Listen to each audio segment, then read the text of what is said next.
It is a logistical miracle. It was not a humanitarian aid. It was an ideological warfare.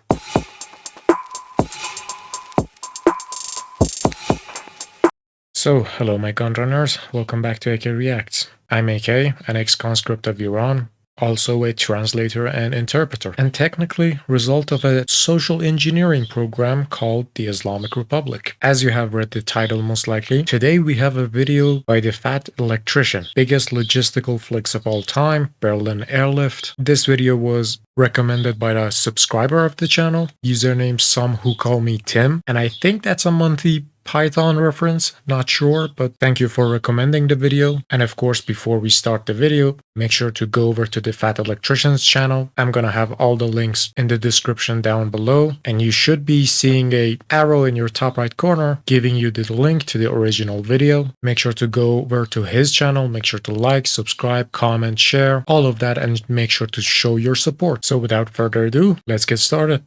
Ah yes, that time that communists tried to starve an entire city, so America and the UK teamed up to deliver 4.6 billion pounds of food and supplies to that city using nothing but cargo planes. Today we're talking about the biggest economic and logistical flex of all time, America's Operation Vittles and the UK's Operation Plainfield, coming together to be known as the Berlin Airlift. But first, a word from our sponsor. This video is brought to you by Henson's Shaving. Okay, make sure to support him any way you can. That makes parts for the aerospace industry. There's literally parts on the Mars rover that these guys made, and one day they woke up and they're like, hey, we're just gonna make the most precise safety razor on the market. And this is it. This is all they sell. That comes in aluminum or titanium. If you want to pay extra, it comes with a little stand. And then they also sell the razor blades, so you have a one-stop shop. Not because their razor blades are proprietary, because this thing will take any shaving razor blade on the market. You don't have to buy their proprietary cartridge. You don't have to sign up for their monthly delivery thing. No, you buy this one time and then you can put any 5-cent razor in it and shave for the rest of your life. So the product itself is fantastic, but more importantly, the company is awesome, because every time a YouTuber does an ad like this, they get sent a little media packet full of talking points, what to say, what not to say, and so on. Now, I'm not supposed to disclose this, but the brief that I got for Henson's basically said there is no script, do whatever you want, we trust you. Also, in the first paragraph, they said this, quote, if for whatever reason you don't get a good shave with our product, please let us know. If we can't help you, then don't endorse us. We think we've made one of the very best razors in the world. If you disagree, we'd rather not ask you for a non-genuine endorsement. So not only are the razors great, but this is the type of company you want to support. I'll have a link and discount code down below. Let's get back to the video. All right, important background info. After World War II, the Allied forces took control of Germany. Alright, before he starts digging deep, I do want to point out a few things. What do I know about this subject? This is all during the Cold War, after the World War II and the Allied victory. Germany was divided into two parts, and the Iron Curtain, dividing these two into two different ideological sections with an actual border going through them. Persia and Iran was kind of in the same situation, to be honest, during about the same time period. But yeah, we were also involved in the Cold War, as we were kind of the playground for these superpowers trying to extend their influence, let's say. Let's keep going. And it was split into pretty much 4 different chunks. The Soviets got a piece, America got a piece, the French and the British both got a piece. Here's the map of that right here. Okay, here's where it gets a little weird. Berlin was also split into 4 equal chunks. West and the East Bloc, Berlin was 100 miles into the Soviet territory. So you have this little tiny speck on the map of British, French, and American territory, completely surrounded by the USSR. While that is weird, it wasn't really a problem, because right after World War II, everybody was still an ally. So America, the British, and the French had no problems using the roadways and the trains to get food and supplies to their section of Berlin. Now, just so we're on the same page, Berlin, and essentially all of Germany to a slightly lesser extent, is essentially a third world country at this point in time. Berlin in particular has essentially been turned into rubble from Allied bombings. The entire German economy is in the toilet, and all of the German people are not getting a lot of sympathy from the global community because, well, they kind of started it. Now, with the Allied forces in control of Germany, it is their job and their responsibility to help take care of the German people. Now, the Western powers, America, Great Britain, and France, they're all on the same page. They all have the same game plan. Taking it upon themselves, yeah, understandable, kind of. German people, then in the long term, help prop up their economy, get them back on their own feet, and then they can leave. The USSR, on the other hand, aka the communists, absolutely hate that idea. The last thing a bunch of communists want is people being able to take care of themselves, so they step in and they're like, no, absolutely not. we're going to build a communist utopia out of this place. So in order to stop the Western powers from helping Germany, they decide that they're going to print billions and billions of Reichsmarks, the German propaganda. Currency. They devalue the currency, so there's so much money that it's no longer a store of value, to the point that it literally takes a wheelbarrow full of money to buy a loaf of bread. Because of this, the already struggling German economy completely collapses and a black market sets in, and the new currency for Germany is essentially cigarettes and food. And this goes on for like 2 years, with useful the West trying stuff, to negotiate with the USSR on how to proceed. And during that time, the people of Berlin are quite literally starving and freezing to death, with the average Berliner eating less than 1,000 calories a day. Eventually, the West steps in and they're like, fuck it, we're just going to do it without the communists because we have to help these people. So they create a new type of currency for Germany known as the Deutschmark, and it's going to be seen as a real store of value and help rebuild the German economy.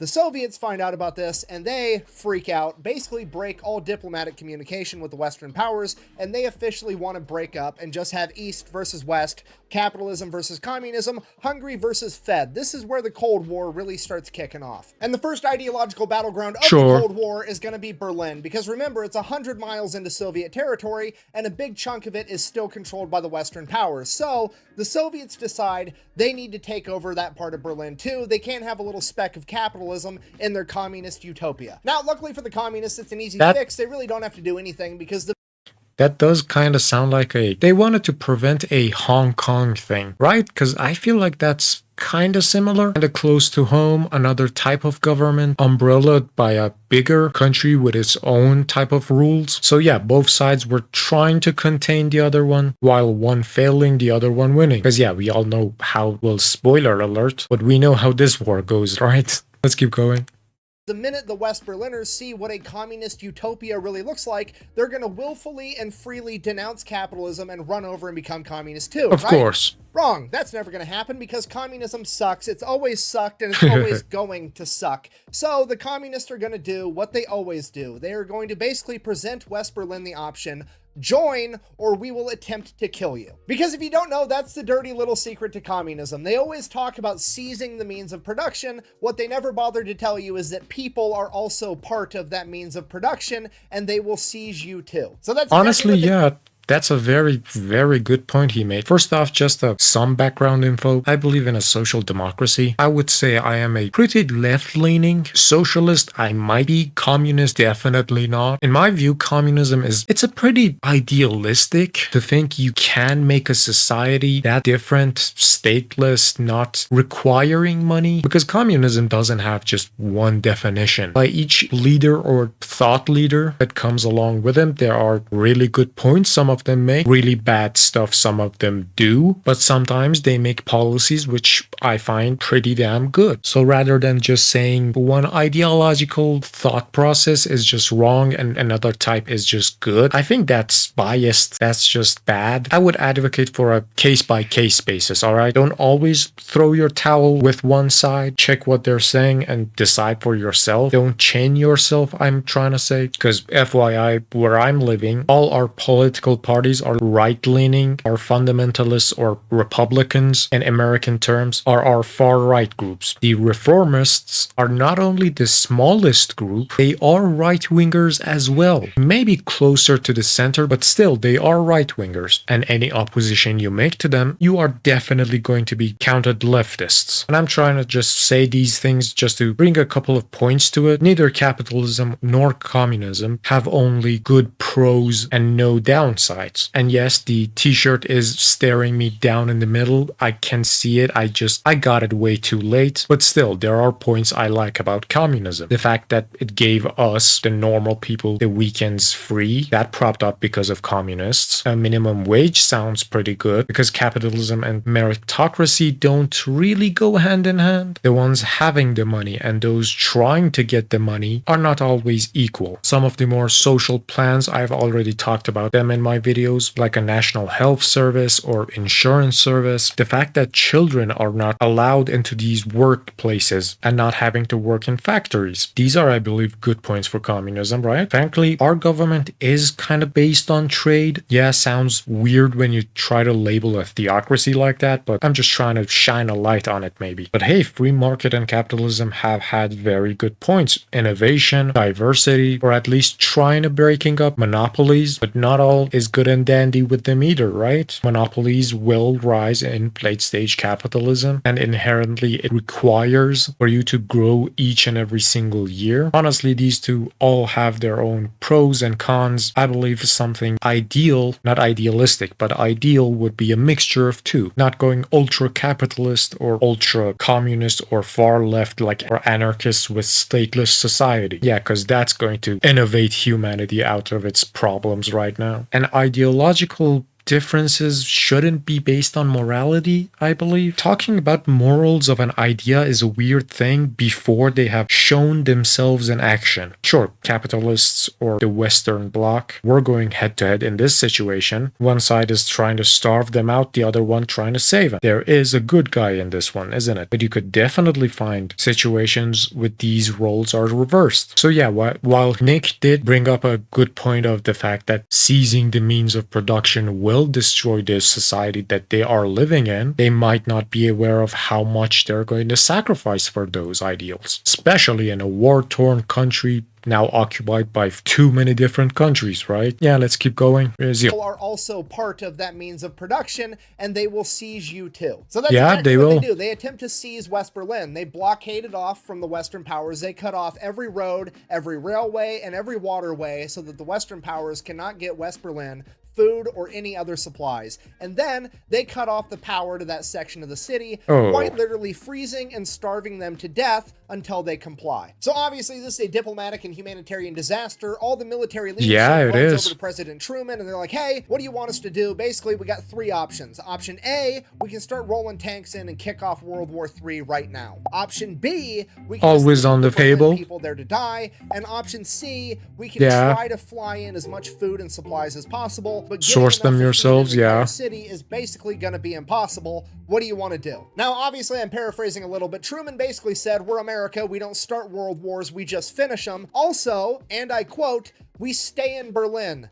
Period, which narrows it down to one single option. They are going to fly in enough food and enough supplies to try to feed all of West Berlin. Here's the catch with that. The American leadership has absolutely no idea what that's going to take or how to even proceed. So they go to the British government, who has just spent the last decade rationing their own people, and they have a great understanding of what it takes to keep a large population. They have it down to the science, and warm. So Great Britain crunches the numbers, and they figure to get every single person in West Berlin 1,700 calories a day, it's going to be 1,500 tons of food every single day. In addition to that, since the power got cut off, they're going to need 2,500 tons of coal and fuel every single day. Okay, 4,000 tons, just so we're all on the same page, that is 8 million pounds of supplies every single day just to keep everyone alive. And the best cargo plane they have to work with at this point in time is the C-47 Skytrain, which has a maximum capacity of 3 tons, meaning that they are going to have to land 1,333 cargo planes into Berlin every single day. To put that every day, there's only 1,440 minutes in a day, meaning that one plane has to land every minute and 8 seconds. This is impossible. Who's going to empty it then? The United States Air Force says, hold my nuclear bombs and watch this shit, because on June 26, 1948, 2 days after the Soviet blockade, they launch Operation Vittles, where they are going to try to feed an entire city via cargo plane. 2 days after that, June 28th, the UK says, hey, we're going to help get it started. The RAF launches Operation Planefare, and together this becomes known as the Berlin Airlift, and right out of the gate, it is a complete and utter shit show. They're trying to fly in planes from absolutely everywhere. It is disorganized chaos. There's planes crashing. There's mid-air collisions. It's a complete disaster, and on their best day, they're maybe able to get 1,000 tons of supplies, less than a fifth of what they need. Now, at this point, the conditions in Berlin are getting worse and worse by the day. The communists are essentially laughing at the stupid capitalist pigs, at which point America calls up one of its main characters, a man by the name of General William Tunner. Right. This is a guy that coordinated all the logistics of getting supplies into China during World War II when they had to fly over the Himalayas. If anybody can unfuck this situation, it's gonna be him. And that's exactly what he does. So General Tunner comes in and he's like, here's the deal. We're going to fly these planes like we're conducting an orchestra. There's 3 air channels to Berlin. The 2 on the outside are going to be planes going to Berlin, and the one in the middle is going to be planes leaving Berlin. For the 2 air channels going into Berlin, we're going to launch 1 plane every 3 3 minutes all day, every single day, and those planes are going to fly at 5 separate altitudes, staggering every single time to give them just enough time to land. The Slow Germans it down, on the receiving end of yeah. this are like, we're literally starving to death. We got to help out the Americans and the British with this. So they show up and they start unloading the cargo planes for them. And they get so good at unloading these planes that they can unload all 3 tons of cargo in under 7 minutes and help get the planes turned around and sent back out. And this turns into one of the most beautiful humanitarian team effort moments in human history. There's American and British pilots, aircrew members, mechanics, all just showing up in West Germany without even being called to help with this effort and to fly and repair these planes to keep them going around the clock. Well and done. then over in Berlin, the same thing is happening. There's Luftwaffe airplane mechanics showing up to help repair the American and British cargo planes to keep everything running. The two sides that were fighting against each other just a few years ago are now working together to save people. Everybody involved in this operation gets so good at what they're doing that the choke point that's holding up even more progress is that they don't have enough airfields to land the planes on. So the Germans straight up build another one. The only problem with that was there was this big ass apartment building in the way, and when the pilots lowered their landing gear would only clear that apartment roof by like 20 feet, which seems like it would be kind of terrifying. So the Germans are like, hey, you want us to rip that apartment building down? What do you guys want us to do? And the American and RAF pilots are like, bro, we just got done flying in World War II with you guys and the Japanese shooting at us. The apartment's gonna be fine. And sure enough, they start not only hitting, but I mean, come on, it's a humanitarian aid at that point. Do you know how loud is gonna be in that apartment? Just put the dude out of his misery. Just take down the apartment and give him another one. Planes coming in every minute and a half. I would never catch a single second of sleep. It would have been better if they took down the apartment, let's be honest. Let's go back. The apartment's gonna be fine, trust me. And sure enough, they start not only hitting, but exceeding the quota of 4,500 tons a day. Well and this done. infuriates the Soviets. This is the biggest economic and logistical flex of all time. It shouldn't even be possible, and yet America, the UK, and the people of West Berlin are somehow pulling it off. At this point, the Soviets decide they have to try to do something to stop this, so they start sending up all their fighter planes to try to mess with all the American and British cargo pilots by flying too close. They're basically trying to mess up air traffic, cause accidents, do anything they can to slow down this logistical miracle. However, it doesn't really work. Why? Because the American and British pilots know that it's basically a bluff, because it's essentially a giant game of fuck around and find out, because if the Soviets actually do anything, it's going to kick off World War III, and at this point in time, America is the only country on the planet that has nuclear bombs and a president that's not afraid to use them. Okay, if you're not picking up what I'm putting down, I'm trying to tell you that the American and RAF pilots are flying with the confidence of knowing that if one of these Soviets shoots them down, President Truman is going to bitch slap their entire country with the sun. Needless to say, that is true. All of that is due to all the Truman doctrines and all that with the plan of containment per se. I am familiar with some of those, but it is a weird point to make out trying to talk about a humanitarian crisis in the same sentence as nuking somebody, especially since, well, if you know, you know, but Japan already surrendered before they got nuked. They only got nuked so they could get the unconditional surrender, if I believe right. And you know, for that matter, it's weird that none of these helps ever get extended to Iran during the same time, because it is kind of similar, occupied by foreign powers in their own spheres of influence. While it was not the biggest enemy, it was kinda in line, but never actually fought against them, right? Iran was occupied for most of its time in the World War history, and it definitely had food shortage problems. It wasn't about some humanitarian crisis, it was war of ideology, let's be honest.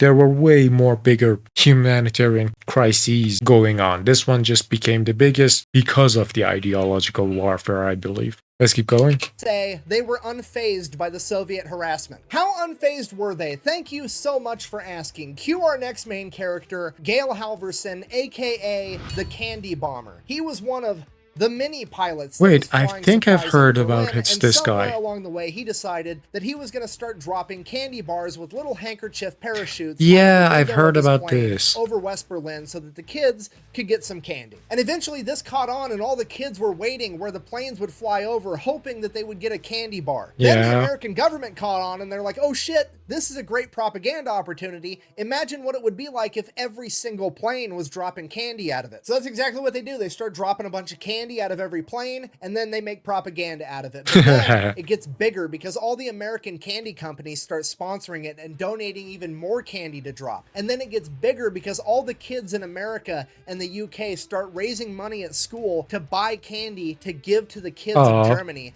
And they're giving out even more candy. And the Soviets have to stand there and watch as the Americans and the British are not only flying in a literal Costco worth of shit into West Berlin every single day, they're also bringing dessert out of their planes like it's a fucking parade the entire time. And this is all going on while East Germany and East Berlin is eating potatoes and standing in bread lines, and it makes the Soviets look like the biggest assholes on the planet. Yeah, because it not would only are the people definitely. of East Germany watching the Western world essentially move heaven and earth to help out West Berlin, they're also watching the Soviets be more interested in disrupting America and the UK from helping people than they are in helping the people of East Germany. In short, America and the UK are playing to win and the Soviets are playing to not lose, and it is leading to a lower quality of life for all of East understandable. Germany. As it turns out, Sun Tzu was yet again correct when he said the sun may rise in the east, but it sets in the west, and that's because West Side is the best side. But that's not what it means. Really? Not even close. That might have been Ice Cube, actually. Anyways, so now in retaliation for all this, America and the UK and pretty much the entire Western world are going to put a bunch of embargoes on the Soviet Union and punish them financially and economically. Now, the Soviets absolutely cannot afford this, but they keep telling themselves it's okay, winter is coming, and as soon as winter gets here, they're not going to be able to land all these planes, and this whole thing's going to fall apart. We just have to wait out long enough for winter to slow down America and the UK. So that's what they do. They just try to shoulder the financial The people burden, aren't important in this conversation. conversation. This entire thing. Winter comes, and winter, it does slow down some of the flights, but here's the catch. America was also developing bigger, better cargo planes, and now America isn't just flying right in time, the C-47. America's flying their new cargo plane, the C-74 Globemaster, and as opposed to the previous C-47 carrying only 3 tons, the Globemaster can carry 25. So wow, despite the fact that is a huge improvement. Flights, America and the UK continue to improve and increase the amount of supplies that they are delivering daily. And by Easter Sunday, 1949, they would break their own record, landing 1,383 planes in a single day, delivering 13,000 tons of supplies, which is 26 million pounds, which obviously is like 11.8 million kilograms or roughly 87 blue whales. Yeah, the United States Air Force and the RAF shipped 87 blue whales worth of crap into West Berlin in a single day. And because of this, it becomes very apparent to the Soviet Union that America can and will keep this shit up forever if they have to. And they are finally forced to give up the blockade because they cannot shoulder the financial burden anymore. And that would come down on May 12th, 1949. And with the roads and railways to West Berlin finally open once again, the Berlin Airlift would come to an end after 15 months, 277 from 48 to 49, 92,000 miles, and delivering 2.3 million tons of aid, which is roughly 4.6 billion pounds or 15,333.333333333 blue whales. This is the greatest logistical and humanitarian feat ever accomplished, and the Western world did it with communism doing everything it could to slow it down. So in conclusion, fuck communism. The best way to support the channel is go buy some merch at the Fat Make sure to support them. Quack bang, out. That was a really good video. Wait, there's about 20 seconds. Let me check. And then the Soviet Union got all pissy and built a wall through the middle of Germany, and that's what we're going to talk about next week. The Iron Curtain, yeah.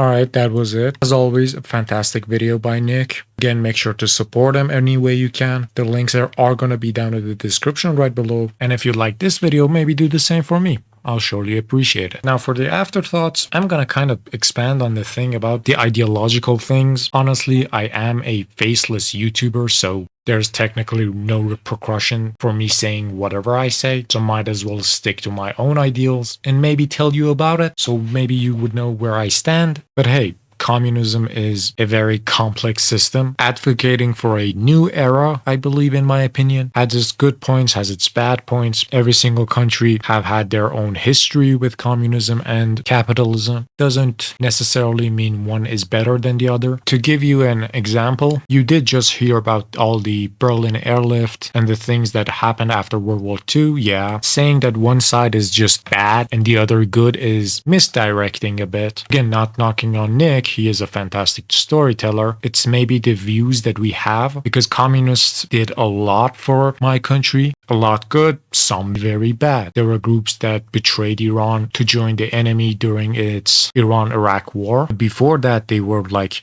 very big advocates for freedom of speech, secularism, and talking about social justices. In the world, they kind of are attributed the minimum wage and the weekends, so humanity could have time off. Also, one of the most important of modern politicians was once saved by our communist groups in a way. If you remember the second coup d'etat with the invasion of Britain and Soviets dethroned the first Pahlavi king and instated the second one, the much younger, more like a puppet list than a king. The only person that was technically the bullseye of that coup d'etat was Mossadegh, also featured in Time magazine. He historically in our history books hated communists, did not believe them at all, but under the guise of freedom of speech and religion, he found himself sometimes on the same side as them. Yet Mossadegh was a staunch Democrat who was a big advocate for constitutional monarchies and relegating the royalty to a figure more than a political power. Yet during the coup d'etat, they wanted to come to hunt down Mossadegh, and the communists literally closed down the streets, normal people, in front of the armies so they could give time to Mossadegh for him to flee away, which he did, and that's why he lived. Not really doing much after, as he was kind of caught yet, but he still lived.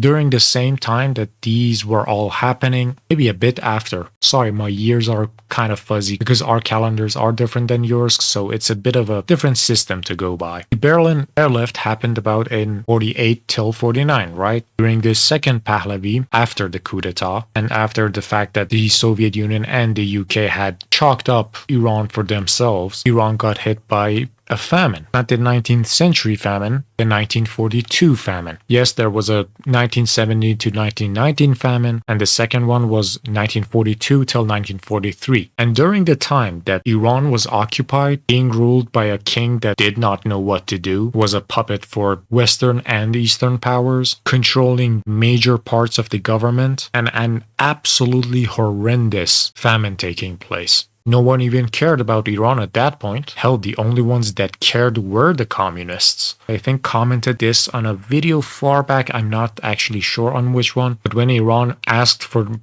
the US to supply us food after the UK and the Soviets both could not, and answered back to Iran, you should depend on yourselves and not us, the Allied forces per se. All of that, and remember, 75% of the entirety of the rail networks, public and private logistics, being controlled by outsiders. It got so bad that a quarter of the population died, and even there are documented accounts of kidnappings and cannibalism. Again, this was the second famine. The first one was even worse, believe it or not. In the first one, Iran lost half of its population, about 10 million people. In the second one, Iran lost about a quarter of the remaining population, about 3 or 4 million. So yeah, again, the Berlin Airlift, it is a logistical miracle. It was not a humanitarian aid. It was an ideological warfare. Because I did make some similarities.